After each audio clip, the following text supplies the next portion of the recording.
हिंद साथियों, स्वागत है आपका self study classes with Sumit Jain YouTube channel में। तो सभी साथी आ जाएं और एक बार जल्दी से वीडियो को लाइक कर दें।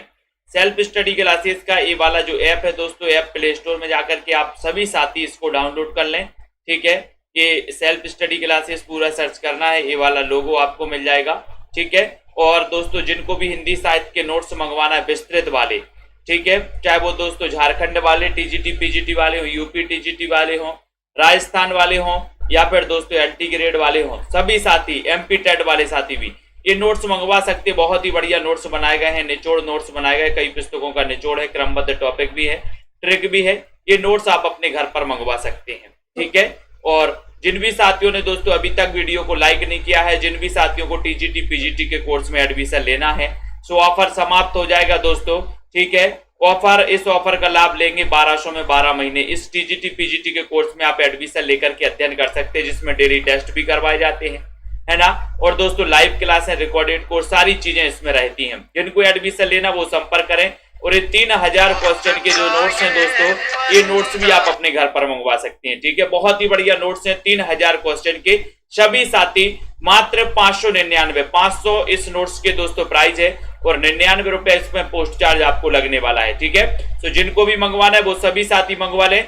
और दोस्तों ये 10,000 क्वेश्चन की टेस्ट सीरीज है, इसमें साहित्य प्लस व्याकरण की ऐप में जाके अगर आपको प्रैक्टिस करनी है बहुत अच्छी, तो 599 की 10,000 क्वेश्चन की टेस्ट सीरीज, इसमें आप बहुत ही बढ़िया अध्ययन कर सकते हैं। ठीक है, चलिए तो स्टार्ट करते हैं आज के इस सेशन को। सभी साथी आ जाएं। आज का क्वेश्चन आपकी स्क्रीन पर है। पानी ही ते हिम भया, हिम है गया विलाय, यह पंक्ति किसकी है? ये पंक्ति बताना है। सभी लोग बता दो जल्दी से, फटाफट से बता दो। वीडियो को दोस्तों लाइक भी कर दें सभी साथी। यहां पर 52 नंबर का क्वेश्चन पूछा गया। 52 नंबर के क्वेश्चन में सभी को बताना है रैदास की है, मलुकदास की है, नानक की है। पंक्ति किसकी है? जल्दी से बता दो फटाक से, पंक्ति किसकी है? बहुत ही बढ़िया क्वेश्चन पूछा गया है, अच्छा क्वेश्चन पूछा गया। और 52 नंबर के क्वेश्चन में ये पानी ही थे, सभी लोगों ने आंसर बताया कि ये पंक्ति दोस्तों कबीरदास की है। डी नंबर आपका बिल्कुल सही है। गुरु नानक का जन्म कहां हुआ था? बताओ, ये क्वेश्चन भी कई बार आ चुका। गुरु नानक देव का जन्म हमेशा पूछा जाता है। अमृतसर में हुआ था, तलवंडी में, लुधियाना में, या फिर पटना में, कहां पर हुआ था गुरु नानक देव का जन्म? और 53 नंबर के क्वेश्चन में बहुत ही बढ़िया क्वेश्चन है। सभी लोगों का आंसर जा रहा है कि सर अगर गुरु नानक देव की बात करेंगे तो गुरु नानक देव का जन्म हुआ था कहां पर? कहां पर हुआ था? सभी का आंसर आ गया तलवंडी में। तलवंडी है ना, जिसे आधुनिक ननकाना साहब है ना, ननकाना के नाम से जाना जाता है। बी नंबर ही आपका बिल्कुल सही हो जाएगा। श्रृंगार रस के घोर विरोधी कौन से संत कवि थे दोस्तों? 54। श्रृंगार रस के घोर विरोधी कौन से संत कवि थे? चयन करो, मलुकदास, कबीरदास, सुंदरदास, या फिर रैदास। मीना जी बताइए, आनंद जी, सभी लोग बताएंगे। 54 नंबर के क्वेश्चन में बहुत ही बढ़िया क्वेश्चन पूछा गया है। श्रृंगार रस के घोर विरोधी संत कौन थे? संत कौन थे? मलुकदास, सुंदरदास, कबीरदास, या फिर रैदास। 54 नंबर के क्वेश्चन में सभी का आंसर चला गया कि सर वो थे सुंदरदास। सुंदरदास का जन्म कब हुआ था ये बता दो जल्दी से। सुनील तिवारी जी, सुंदरदास का जन्म कब हुआ था? फटाक से बताओ। उसके बाद यहां पर सुंदर विलास के रचयिता कवि कौन थे दोस्तों? 55 नंबर में सुंदरदास के रचयिता कवि कौन है?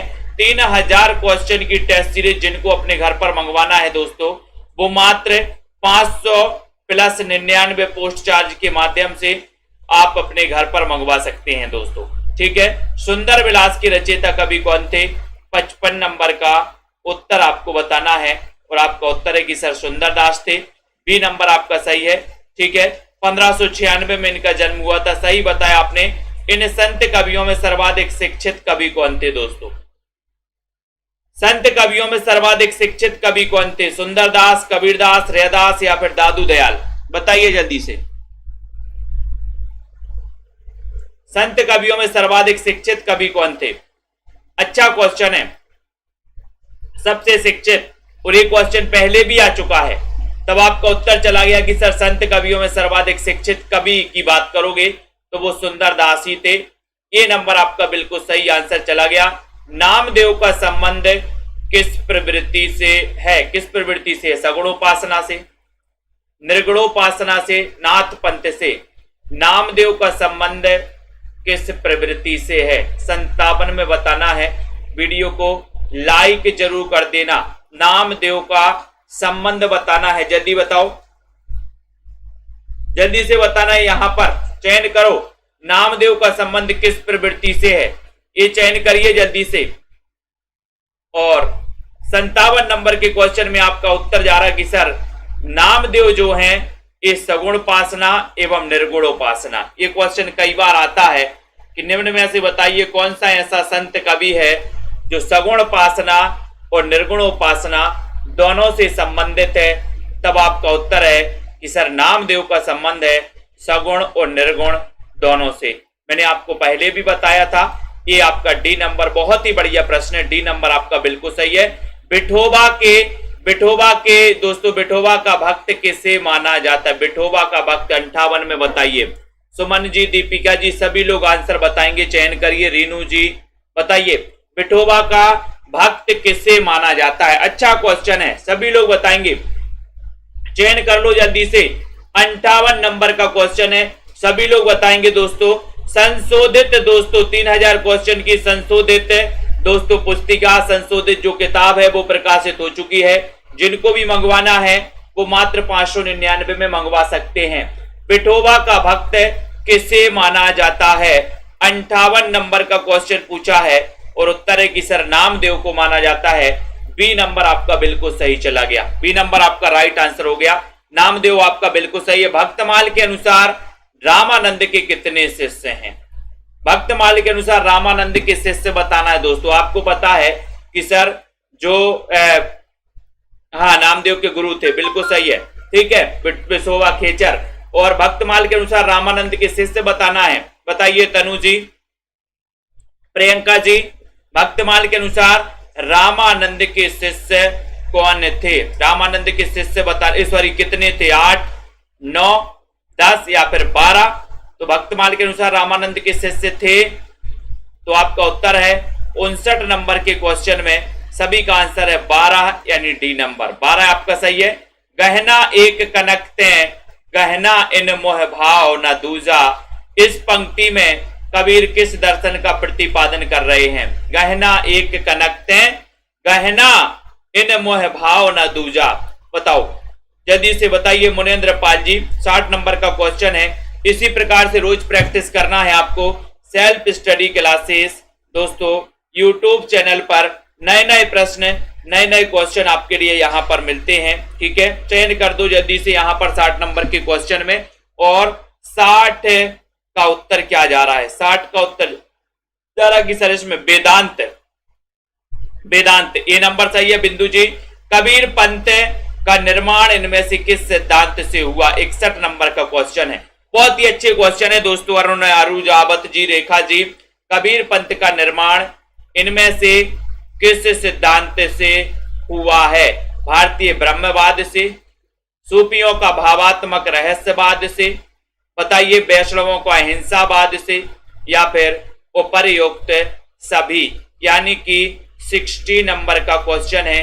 60 नंबर के क्वेश्चन में, 61 नंबर के क्वेश्चन में आपको चयन करना है और आपका उत्तर है कि सर डी नंबर लगा दो, भारतीय ब्रह्मवाद से, वैष्णवों का अहिंसावाद, सूफियों का भावनात्मक रहस्यवाद। डी नंबर आपका बिल्कुल सही आनंद जी। अगला क्वेश्चन है, कबीर काव्य में उपलब्ध अहिंसा का तत्व किस संप्रदाय की देन है? कबीर काव्य में उपलब्ध अहिंसा का तत्व किस संप्रदाय की देन है? वैष्णव संप्रदाय की, जैन संप्रदाय की, बौद्ध संप्रदाय की, या फिर नाथ संप्रदाय की? अहिंसा का तत्व किस संप्रदाय? 62 नंबर का क्वेश्चन है। 62 नंबर के क्वेश्चन में आपको बताना है,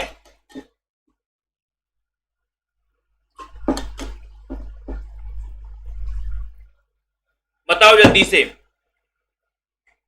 62 का उत्तर, कबीर काव्य में उपलब्ध अहिंसा का तत्व किस संप्रदाय की देन माना जाता है?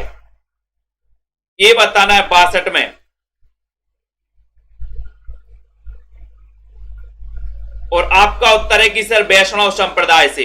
कबीर काव्य में पूछा है, तो कबीर काव्य में आपका ए नंबर सही है, वैष्णव संप्रदाय से दोस्तों। ठीक है, यहां पर वैष्णव संप्रदाय आपको लगाना है। कबीर में उपलब्ध ज्ञान मार्ग की बातें आचार्य शुक्ल के अनुसार कहां से ली गई हैं? 63। कबीर में उपलब्ध ज्ञान मार्ग की बातें कहां से ली गई हैं? हिंदू शास्त्रों से, बौद्ध धर्म से, सिद्धों की वाणी से, या फिर नाथ पंथ से? बताओ प्रियंका जी, ममता जी। 63 नंबर का क्वेश्चन है, चयन करना है अपन को। कबीर में उपलब्ध ज्ञान मार्ग की बातें कहां से ली गई हैं? और सभी लोगों का आंसर जा रहा है कि सर जो ज्ञान मार्ग की बातें ली गई हैं वो ली गई हिंदू शास्त्रों से। कहां से ली गई? हिंदू शास्त्रों से ली गई हैं, यानी कि आपका जो ए नंबर है, ए नंबर। ठीक है प्रेम जी, ए नंबर बिल्कुल सही है, हिंदू शास्त्रों से ली गई। आचार्य शुक्ल के अनुसार कबीर को राम नाम किससे प्राप्त हुआ? बहुत अच्छा क्वेश्चन है, आचार्य शुक्ल के अनुसार बताना है सुनीत जी। 64 नंबर का क्वेश्चन है, 64 नंबर के क्वेश्चन में सभी लोग बताएंगे आचार्य शुक्ल के अनुसार कबीर को राम नाम कहां से प्राप्त हुआ? राम नाम कहां से प्राप्त हुआ? रामानंद से, योगियों से, वैष्णवों से, या देशाटन से? 64 नंबर का क्वेश्चन है और आपका उत्तर जा रहा है कि सर ये जो राम नाम इनको प्राप्त हुआ है वो हुआ है रामानंद से, यानी कि बी नंबर आपका बिल्कुल सही है। ठीक है, रामानंद से प्राप्त हुआ है राम नाम, लेकिन रामानंद के राम अलग थे और कबीर के राम अलग थे। ठीक है, याद रख लेना, बी नंबर आपका यहां पर आचार्य शुक्ल के अनुसार अगर माने तो कबीर को राम नाम प्राप्त हुआ है रामानंद से।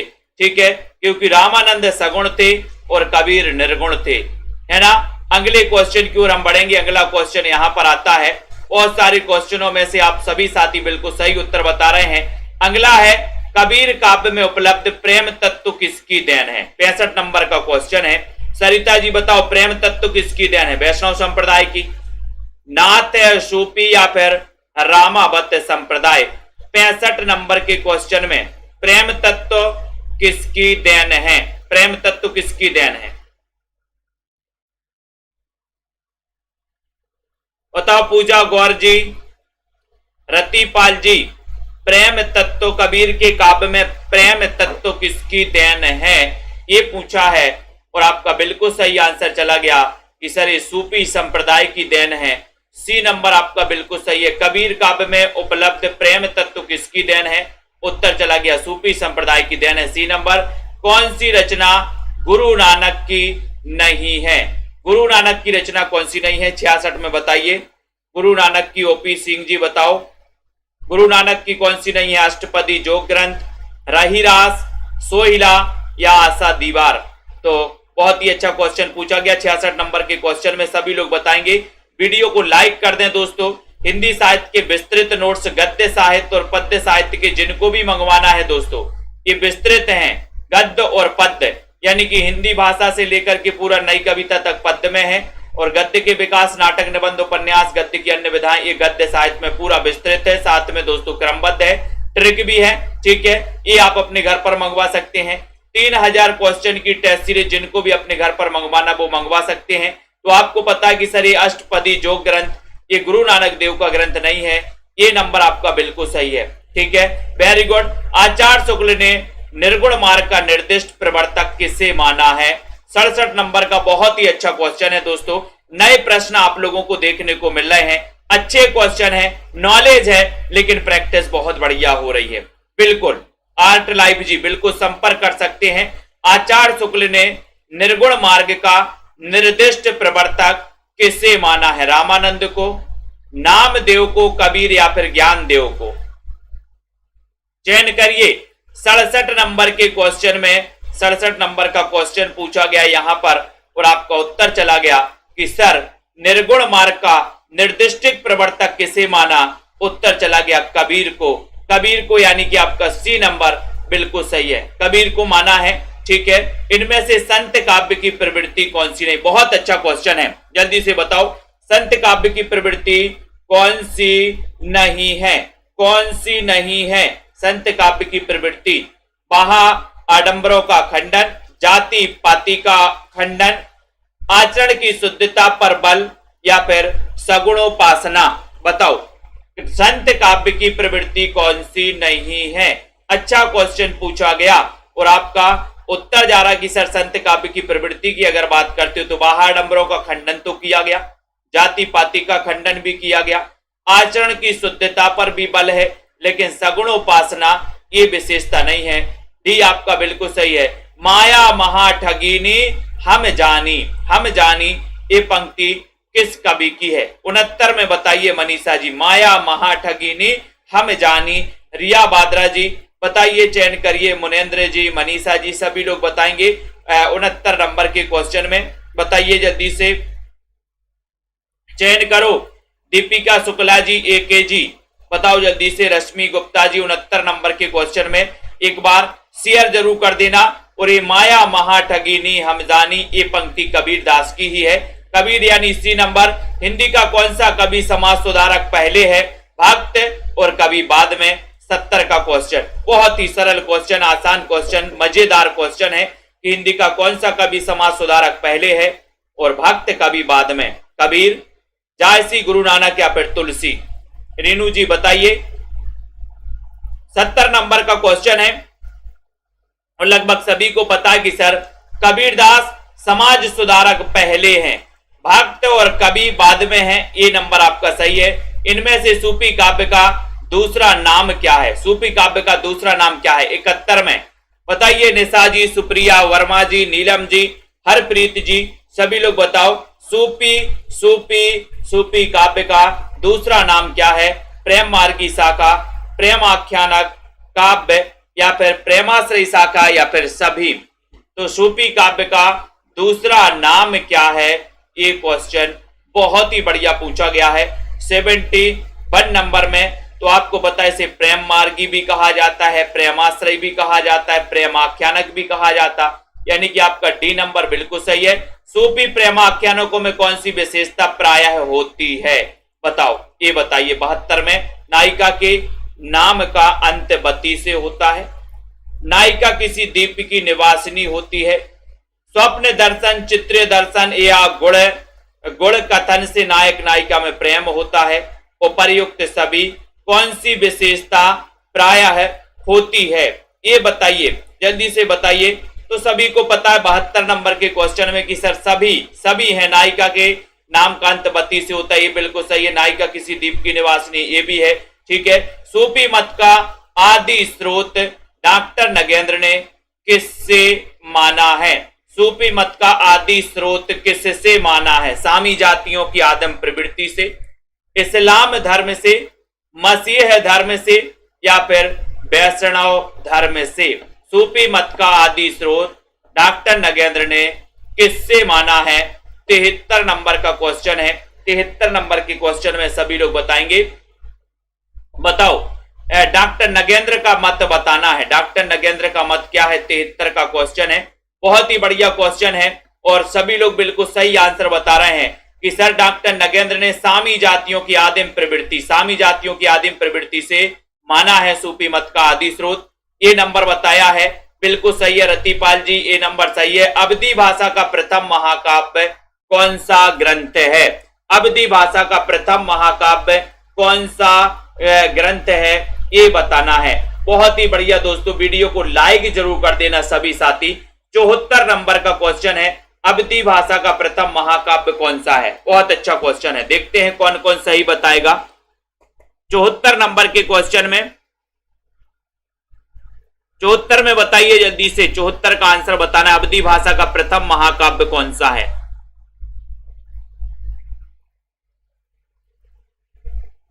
आपको पता है ये क्या है?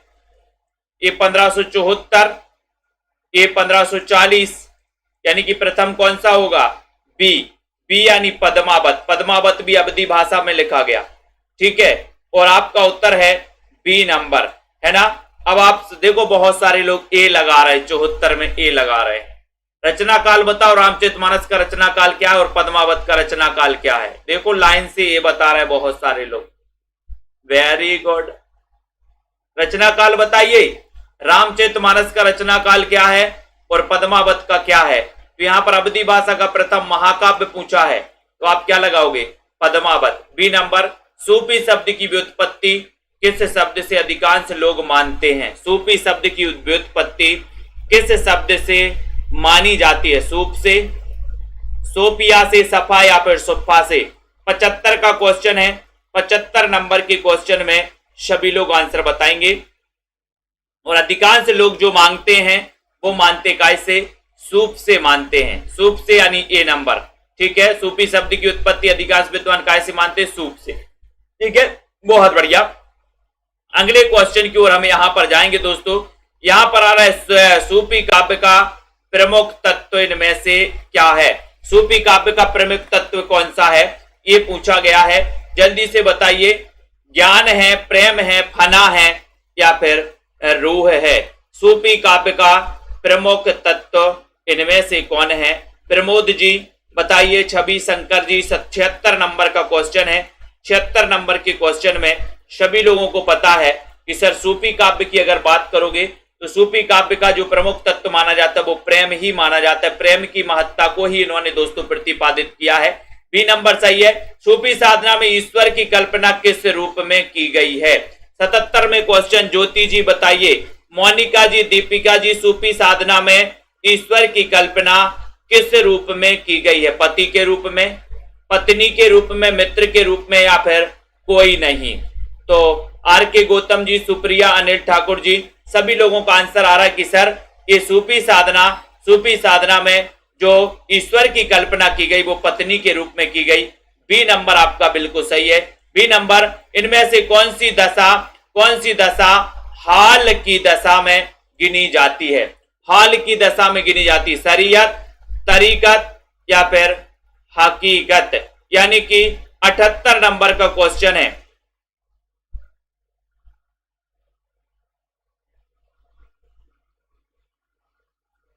और 78 नंबर के क्वेश्चन में देखते हैं कौन कौन क्या लगा रहा है। सभी लोग लगाएंगे, वीडियो को लाइक भी करेंगे। और आपका उत्तर है कि सर नासूत, ये हाल की दशा में दोस्तों गिनी जाती है, नासूत। बी नंबर आपका बिल्कुल सही लगाया आप लोगों ने। पूनम जी बहुत बढ़िया। इनमें से बताना है, इनमें से सूफी साधना के मुकामों में कौन सा शामिल नहीं है? सूफी साधना के मुकामों में कौन सा शामिल नहीं है? अपन ने एक ट्रिक बना ली थी इनको याद करने के लिए, नॉर्मल सी ट्रिक बना ली थी दोस्तों। ठीक है, अब आप सभी लोगों को पता भी होगा ट्रिक, तो जल्दी से बता दो और वीडियो को लाइक शेयर कर दो जल्दी से। बहुत ही अच्छा क्वेश्चन है, बहुत ही बढ़िया क्वेश्चन पूछा गया 79 नंबर के क्वेश्चन में। सूफी साधना के मुकामों में कौन सा शामिल नहीं है? 3000 क्वेश्चन की टेस्ट सीरीज जिनको भी अपने घर पर मंगवाना है वो सभी साथी अपने घर पर मंगवा सकते हैं दोस्तों। और आपका उत्तर है कि सर मलकत ए नहीं है, बाकी अपन ने बनाया था सरी ने तरी को हकीकत में मारी, इस प्रकार से अपन ने याद कर ली थी ये दोस्तों। ठीक है, तो मलकत ए नंबर सही है। डॉक्टर नगेंद्र ने प्रेमाख्यानक काव्य परंपरा का पहला ग्रंथ किससे माना है? किससे माना है बताइए, जल्दी से चयन करिए, फटाफट से बताना है। डॉक्टर नगेंद्र ने प्रेमाख्यानक काव्य परंपरा का पहला ग्रंथ किसे माना है? शेयर कर दो सभी साथी दोस्तों, एक बार वीडियो को लाइक भी कर देना सभी साथी।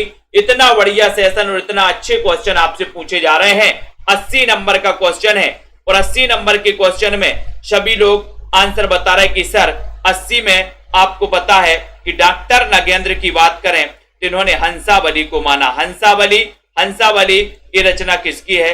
असाइद की रचना है, असाइद की, यानी बी नंबर सही है। आचार्य रामचंद्र शुक्ल ने किस काव्य ग्रंथ को प्रेमाख्यानक काव्य परंपरा का पहला ग्रंथ माना? 81 नंबर का क्वेश्चन है। एक एक प्रश्नों से दोस्तों शुरुआत जैसे प्रश्न हो रहे हैं, एक एक प्रश्न बिल्कुल क्रम से आ रहे हैं। ठीक है, क्रम से आ रहे हैं। तो यहां पर आपसे क्वेश्चन आया, बहुत ही बढ़िया क्वेश्चन पूछा गया है कि आचार्य शुक्ल ने किस काव्य ग्रंथ को प्रेमाख्यानक, तो आपको पता है मृगावती का रचना काल क्या है ये भी बता दो, रचनाकार कौन है ये भी बता दो।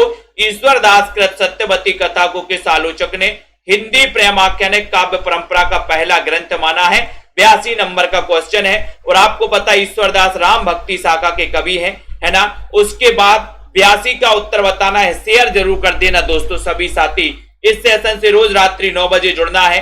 जिनको भी एडमिशन लेना अभी 1200 में 12 महीने केवल 2 दिन के लिए ऑफर है और इस ऑफर का लाभ आप सभी साथी ले सकते हैं। केवल 1200 में 12 महीने के लिए 2 दिन के लिए ऑफर। ईश्वर दास कृत सत्यवती कथा को किस आलोचक ने हिंदी प्रेमाख्यानक परंपरा का पहला दोस्तों ग्रंथ माना है? तब आपका उत्तर चला गया कि सर हजारी प्रसाद द्विवेदी ने। हजारी प्रसाद द्विवेदी ने माना किसको? सत्यवती कथा को। डी नंबर आपका बिल्कुल सही है। ठीक है, डी नंबर आपका राइट आंसर है। चंदाइन के रचयिता कौन है? चंदाइन के रचयिता कौन है? जसमेल जी। बताइए दारसू जी, मनीषा जी। चंदाइन कासिम साहब, शेख नबी, मुल्ला दाऊद या फिर कुतुबन की रचना है। चंदाइन के रचनाकार कौन है? 83 नंबर का क्वेश्चन है। 83 नंबर के क्वेश्चन में सभी लोग आंसर बताएंगे और आपको पता है कि सर चंदाइन के जो रचनाकार माने जाते हैं वो माने जाते हैं मुल्ला दाऊद। मुल्ला दाऊद यानी बी नंबर आपका सही है। मुल्ला दाऊद राइट आंसर है। ठीक है, चंदाइन वेरी गुड। मधुमालती के रचनाकार कौन है? 84 नंबर का क्वेश्चन है। मधुमालती कुतुबन, मंझन, जायसी या फिर उस्मान? मधुमालती के रचनाकार कौन है? वीडियो को लाइक कर दो। प्रियंका जी, एक बार जसमेल जी, रिया बादरा जी। मधुमालती के रचनाकार कौन है? रेखा जी। चयन करिए यहां पर बाबा जी, नीलम जी। मधुमालती के रचनाकार 84 का आंसर, और 84 के आंसर में आप सभी का आंसर है कि सर मधु से ही मंझन होता है। मधु से ही क्या होता है? मंझन। तो मंझन से यहां बी नंबर आपका मंझन बिल्कुल सही है, बी नंबर। शेख नबी की कौन सी रचना इनमें से है दोस्तों? शेख नबी की कौन सी रचना है? और अपन ने ट्रिक से भी कई बार याद किया है, शेख नबी की रचना कौन सी है? ये बढ़िया सा क्वेश्चन पूछा गया। ज्ञानदीप है, हंस जवाहिर है, ढोला मारूरा दुहा है या फिर इंद्रावती है? और अपन ने याद किया कि सर नबी नबी ज्ञान प्राप्त करना है। नबी नबी ज्ञान प्राप्त करना, ज्ञान। तो शेख नबी की रचना कौन सी है? ज्ञानदीप। ए नंबर माधवानल कामकंदला। माधवानल कामकंदला नामक रचना किस कवि की है? माधवानल कामकंदला यानी 86 नंबर। मोहित जी बताइए, रौनक जी, रिया जी, सभी लोग बताएंगे। रश्मि पाठक जी, विशाल जी, सुप्रिया, रेखा जी, अमनदीप जी। माधवानल कामकंदला ये बताना है। और आपको पता है इस नाम से दोस्तों 3 कवियों ने रचनाएं लिखी थी, लेकिन यहां पर ऑप्शन में आपको एक ही कवि मिल रहा है। कौन सा दिख रहा है? गणपति। गणपति की रचना है दोस्तों माधवानल कामकंदला। ठीक है, यहां पर बी नंबर एक आलम की भी है और एक कुशल लाभ की भी है। ठीक है, बी नंबर आपका सही है। जान कवि के लिखे प्रेमाख्यानक ग्रंथों की संख्या कितनी है? मोस्ट इंपोर्टेंट क्वेश्चन 87 नंबर का। जान कवि के द्वारा लिखे प्रेमाख्यानक ग्रंथों की संख्या कितनी है? 78 है, 29 है, 50 है या फिर 40 है? 40 बताइए। 87 नंबर का क्वेश्चन है और सभी लोगों को पता है कि सर इन्होंने कुल मिला के बताओ, कुल मिला के कितने? अब देखो यहां पर बहुत सारे लोग गलत करेंगे, है ना। देखो लाइन से 78 बता रहे हैं कुछ लोग। यहां पर आपसे पूछा गया है प्रेमाख्यानक पूछा गया है कि प्रेमाख्यानक ग्रंथों की संख्या कितनी है? कुल मिला के इन्होंने 78 ग्रंथ लिखे थे। कितने लिखे थे? 78 ग्रंथ लिखे थे। लेकिन आपको पता है कि इन्होंने 29 प्रेमाख्यानक ग्रंथ लिखे थे 78 में से। ठीक है, तो यहाँ जान कवि के द्वारा प्रेमाख्यानक पूछा है, तो प्रेमाख्यानक में आपको बी लगाना है। बी नंबर आपका बिल्कुल सही हो जाएगा। अगर कुल मिला के पूछा जाता कि कुल कितने लिखे तो वो आपका 78 होता। गणपति रचित माधवानल कामकंदला किस भाषा में रचित है? 88 नंबर का क्वेश्चन है। सुनीता जी, सभी लोग बता दो जल्दी से, वीडियो को लाइक भी कर दो दोस्तों। जिनको भी एडमिशन लेना, मात्र 2 दिन दोस्तों आपके लिए एडमिशन के लिए। 2 दिन में जिनको भी एडमिशन मिल गया वो 1200 में मिल गया। उसके बाद आपको फीस ज्यादा पे करनी पड़ेगी। ठीक है, तो जिनको भी एडमिशन लेना सेल्फ स्टडी क्लासेस का ऐप डाउनलोड कर लें। गणपति रचित माधवानल कामकंदला ये किस भाषा में है? 88 नंबर का क्वेश्चन है और आपका उत्तर है कि सर ये राजस्थानी में है माधवानल कामकंदला। सी नंबर आपका सही है। ढोला मारूरा दुहा किस भाषा में रचित प्रेमाख्यानक है? 89 नंबर का क्वेश्चन है। ढोला मारूरा दुहा 89 में बताना। एक बार शेयर जरूर कर देना दोस्तों। रोज लाइव क्लासों से इसी प्रकार से जुड़ना है, रोज आपको अध्ययन करना है, रोज दोस्तों पढ़ना है। ढोला मारूरा दुहा आपसे पूछा गया, ढोला मारूरा दुहा ये किस भाषा में रचित है? 89 नंबर का क्वेश्चन है और 89 नंबर के क्वेश्चन में फिर आपका उत्तर राजस्थानी सही हो जाएगा। सी नंबर आपका बिल्कुल सही हो जाएगा। ठीक है, very very very good answer बता रहे हो आप लोग। यहां पर आते हैं अगले क्वेश्चन की ओर जाते हैं। यहां पर मधुमालती का नायक कौन है? 90 नंबर का क्वेश्चन है। मधुमालती का नायक कौन है? रतन सेन, मनोहर, माधव या फिर ऋतुपर्ण? मधुमालती का नायक कौन है? 90 का उत्तर बताना है। 90 नंबर का क्वेश्चन चयन करना है। बहुत ही बढ़िया क्वेश्चन है 90 में, और उत्तर जा रहा कि सर मधुमालती का नायक पूछा है। मधुमालती का जो नायक है वो नायक है कौन? मनोहर। कौन है? मनोहर, यानी बी नंबर मनोहर आपका बिल्कुल सही है। मनोहर राइट आंसर है। किस प्रेमाख्यानक काव्य का नायक राजकुमार ऋतुपर्ण है? बहुत ही अच्छा क्वेश्चन है। किस प्रेमाख्यानक काव्य का नायक राजकुमार ऋतुपर्ण है? इस सीरीज को आप लोगों को निरंतर दोस्तों पढ़ना है, और जिन भी साथियों को और दोस्तों 3000 इंपॉर्टेंट क्वेश्चनों की टेस्ट सीरीज मंगवाना है अपने घर पर, मोस्ट इंपॉर्टेंट वो दोस्तों ये टेस्ट सीरीज आप मात्र 500 प्लस 99 पोस्ट चार्ज यानी कि 599 में अपने घर पर मंगवा सकते हैं। तो यहाँ पर ऋतुपर्ण बताना है। 91 नंबर का क्वेश्चन है, और आपको पता है कि सर सत्यवती कथा, क्योंकि ऋतु सत्य होती है, ऋतु सत्य होती है। उस्मान कृत चित्रावली का नायक कौन है? बहुत अच्छा क्वेश्चन।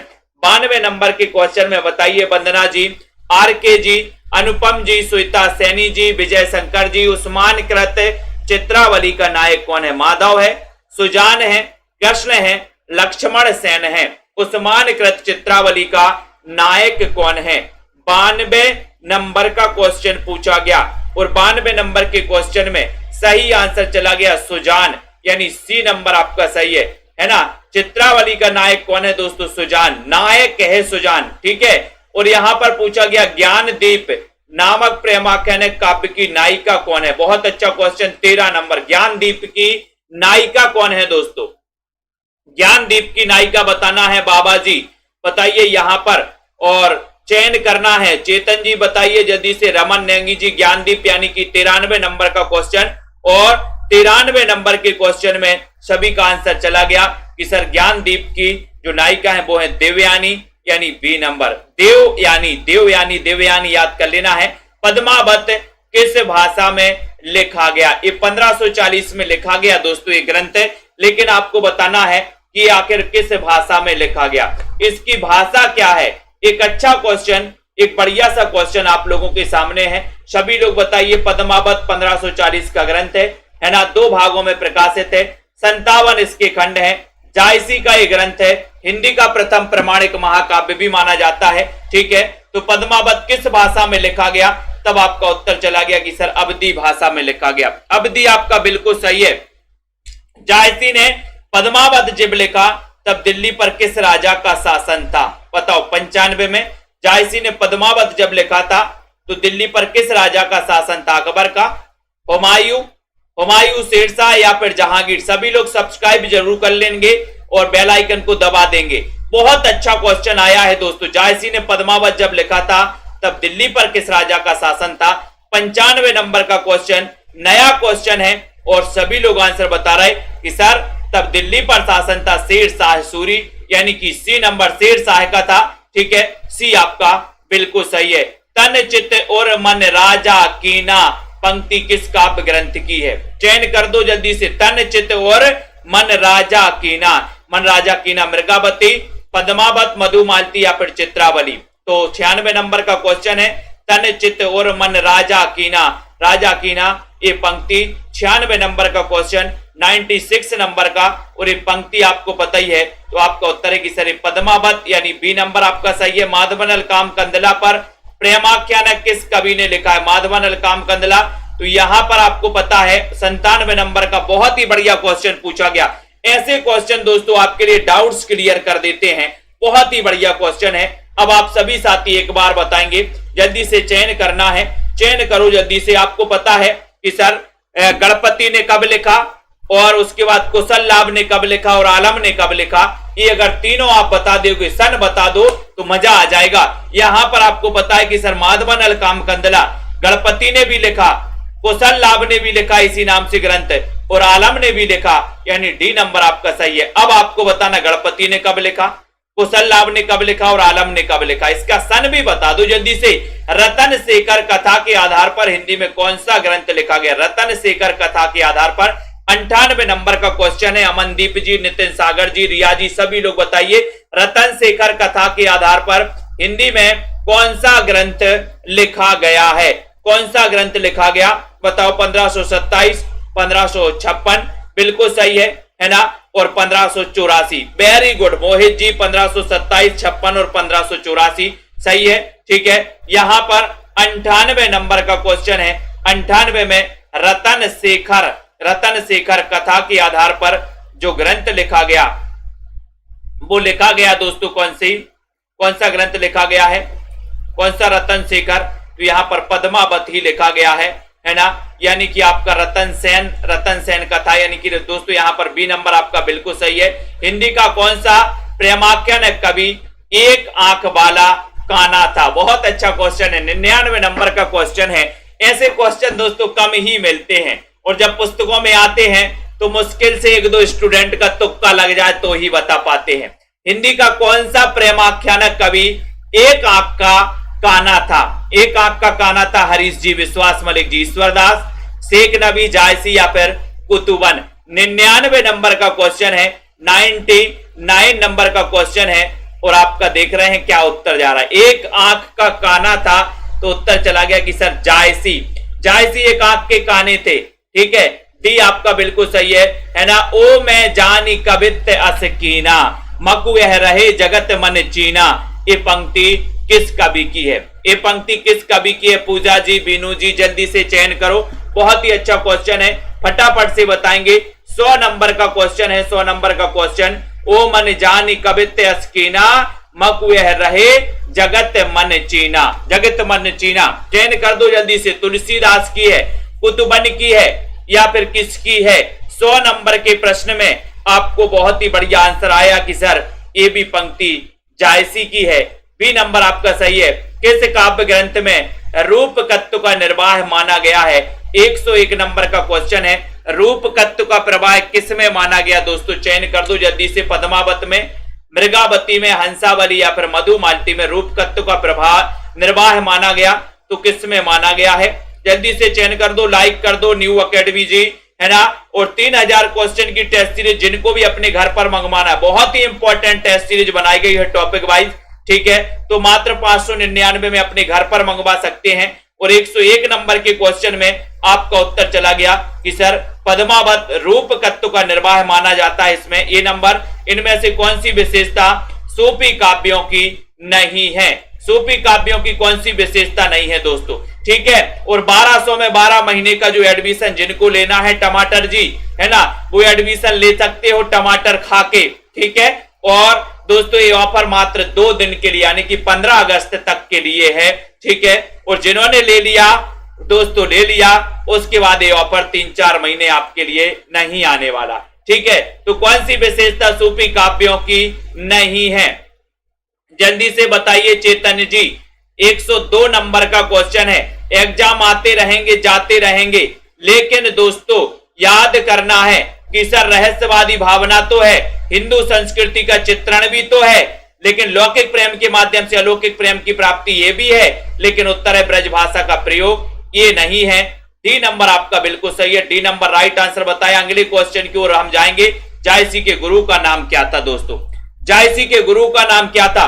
बहुत ही अच्छा क्वेश्चन है। जायसी के गुरु का नाम क्या था? जायसी के गुरु का नाम क्या था? मोइनुद्दीन चिश्ती, नूर मोहम्मद, शेख मोहिदी, बताइए कोई नहीं। जायसी के गुरु का नाम बताना इतना बढ़िया क्वेश्चन है, जल्दी से बताओ, चयन कर दो जल्दी से, जल्दी जल्दी बताना है जायसी के गुरु का नाम। और सभी लोगों का आंसर जा रहा है कि सर मलिक मोहम्मद जायसी, जो कि एक आंख के काने थे, जायस के रहने वाले थे। पद्मावत ग्रंथ लिखा इन्होंने, हिंदी का प्रथम प्रमाणिक महाकाव्य माना जाता है, अवधी भाषा का प्रथम महाकाव्य भी माना जाता है। 103 नंबर के क्वेश्चन में आपका सीधा आंसर चला गया शेख मोहिदी, यानी सी नंबर सही है।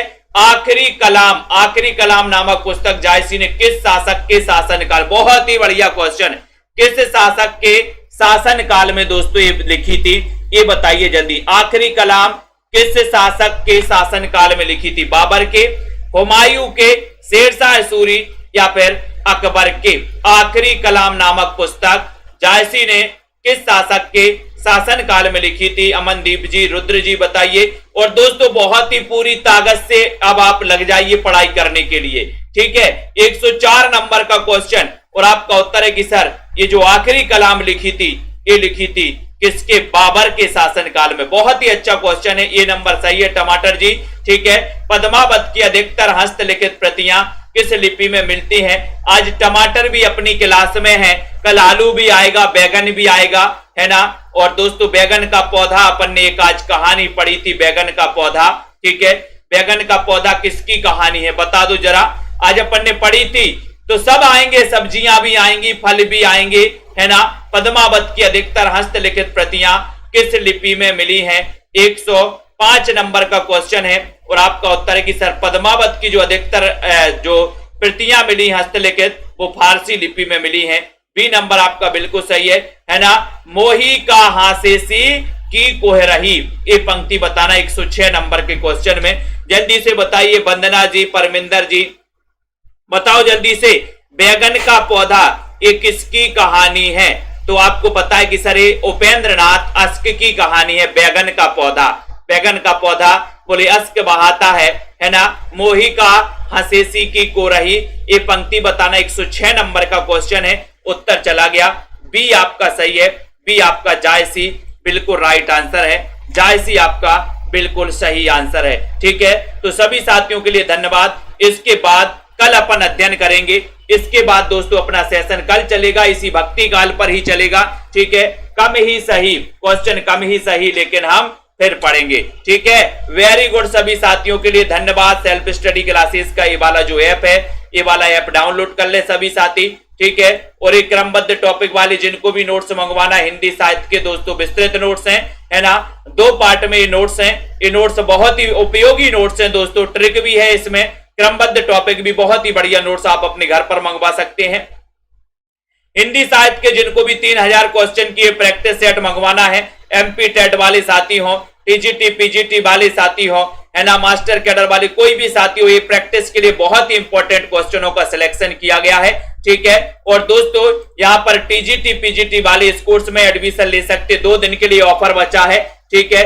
बिल्कुल विजय शंकर जी, 2 दिन के लिए बचा है, इस ऑफर का लाभ लें। और 10,000 क्वेश्चन की एक टेस्ट सीरीज दोस्तों है, जिसमें आप एडमिशन मात्र 599 में ले सकते हैं। मनीषा गिल जी, ठीक है, सुनीत सिंह जी, दिव्या जी, सुनील कुमार जी, ठीक है, स्टेटस जी, दिव्या, बिंदु जी, शांति रेखा त्रिपाठी जी, बीनू पांडे जी, श्वेता सिंह जी, अनुराग जी, ठीक है, और डॉक्टर रिंकी साली जी, दिव्या जी, ठीक है, सुनील जी, चेतन जी, विशाल जी, न्यू अकेडमी जी, मनीषा गिल जी, ठीक है, अनीता राजपूत, श्वेता जी, चेतन सत्या जी, आयुषी रेसू जी, विजय शंकर जी, ठीक है, रीनू जी, रीता कांत जी, मुनेन्द्र जी, बिंदु लता, गीता, जयपाल जी, चेतन जी, ठीक है, हिंदी जीवन जी, बहुत बढ़िया। सभी साथियों को बहुत बहुत धन्यवाद।